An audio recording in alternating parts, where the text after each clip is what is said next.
Hi guys, welcome back to our YouTube channel. So in this video tutorial, I'm going to show you on how to fix this app can't run on your PC in Windows 11, 10, 8, or 7.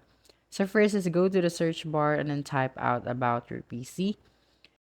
So of course, we have to make sure that you will install the correct app or program depends on your PC system type.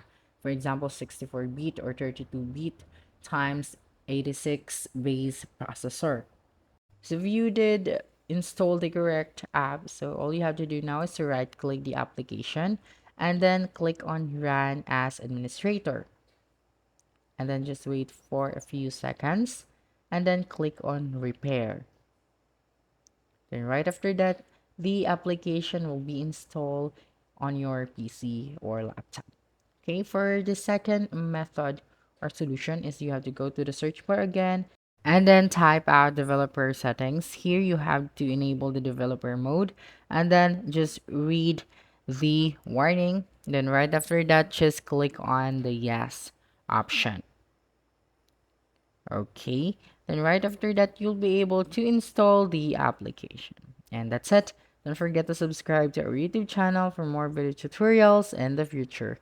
Bye.